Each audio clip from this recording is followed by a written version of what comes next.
they're not going to be happy with that one. That massive divot out behind the golf ball, and it has gone nowhere. I felt like all the energy of that golf swing was wasted into the ground there.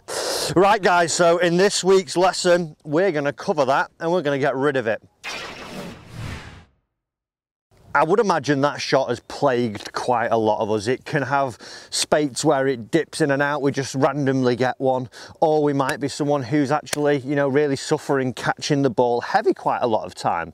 And it isn't an enjoyable way to play golf, and obviously you saw how that went out there. It didn't have any speed on it, it loses all its distance, it loses all its height, doesn't sound great, and also it doesn't feel great. So if we can change it and actually get into how we want to hit it, golf's going to be a lot more enjoyable there. So this came from a lesson with a chap called Alan the other day that we were talking to, and he'd sort of got into the mind frame that when you're making a golf swing, he had an idea of rotation, that he wanted some rotation in his golf swing, but what he was fixated on was staying perfectly on the middle line here. So if I were to just put a club now in between my legs there, and I took my setup and we saw that the ball was in here and I was addressing it well, I was standing to it really well, and I made a great backswing,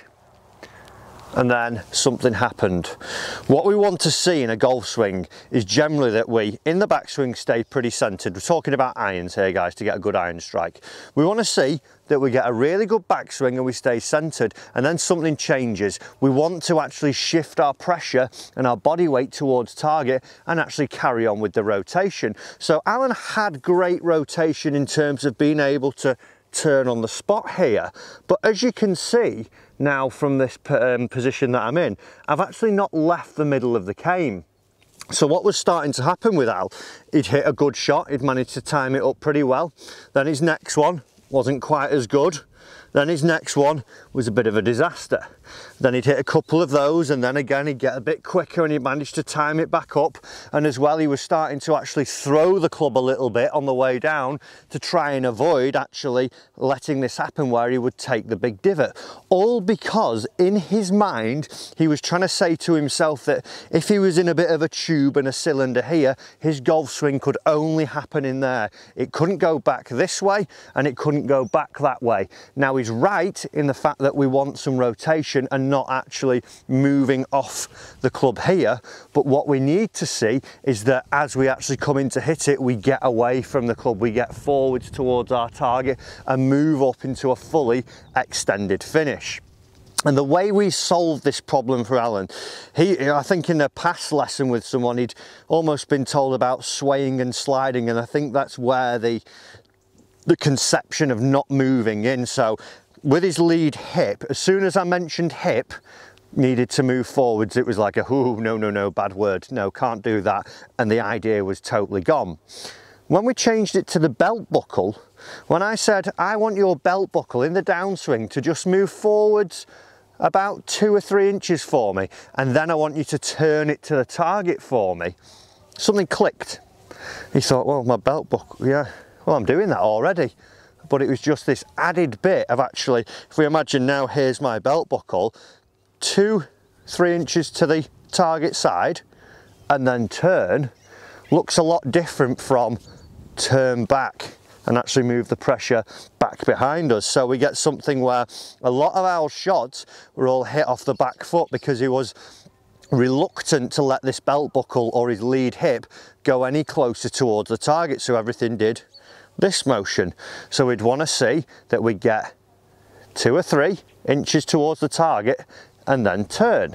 So what I started to get Alan to do was to just place his hands on the club here, have his thumbs poking out and just poke them down the lining of his trousers here and sit it on. Take golf posture, and we were going to turn, and then what I wanted to say to Al each time was that we're not going to get the club sat back on top of the shaft here, feeling that you're still in your cylinder.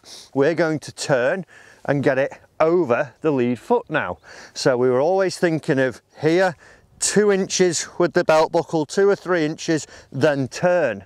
And he also still felt that he was pretty centered, but actually felt that he was starting to get some drive forwards a little bit, but didn't feel what he described as his big slide when he used to have this action where his left hip, or his lead hip for the right-handed player, would do a lot of this action, because every time he was just thinking of driving that, he never had the turn, so his upper body would fall back. So it's 2 inches of drive or 3 inches of drive, then the turn.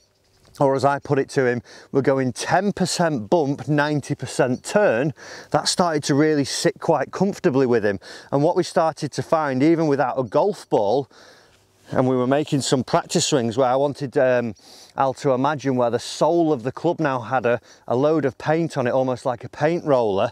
I was asking him to bump forwards and turn, and also almost draw me a little divot line of paint just after. And here you might be picking it up that my divot now is actually roughed up about 6 inches in front of where the original one was, because I've got 2 inches and turn. I start to actually get the pressure into the golf ball and get my rotation, and I'm able to actually get the club back onto the ball how I intend. A lot of people, like I say, and a lot of people that I see do have good rotation, but they just lose this little bit. If you watch any great player, if you've got a slow motion of Rory, Tiger, just as they're completing the backswing, you'd see this tiny little shift and then the turn.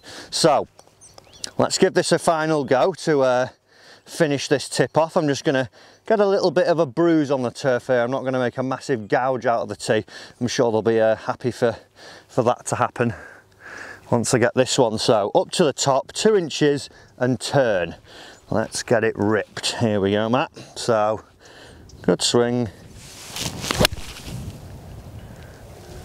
And that is night and day difference to the first shot that I hit. We can see there now, and I've not even got a very big divot there, just a slight grazing of the turf, as opposed to that huge hole that I've gouged out there, because I was trying to stay very stable with the hips and not let them move either way. So good turn, 2 inches, then get into your finish position. Guys, if you're struggling with that, give it a go, get that drill going. Think about your belt buckle, 10% bump, then 90% turn. I hope it'll help you out, and I hope you get your striking it a lot better. If you've enjoyed this lesson, remember, do hit the subscribe button and bell down below so you don't miss any future lessons. Also, a big thank you to Lacala. They've put the sunshine on for me. I'm here for a week or so just making some content to see that we can all improve our golf. So thanks for watching this lesson, and I'll see you in the next one.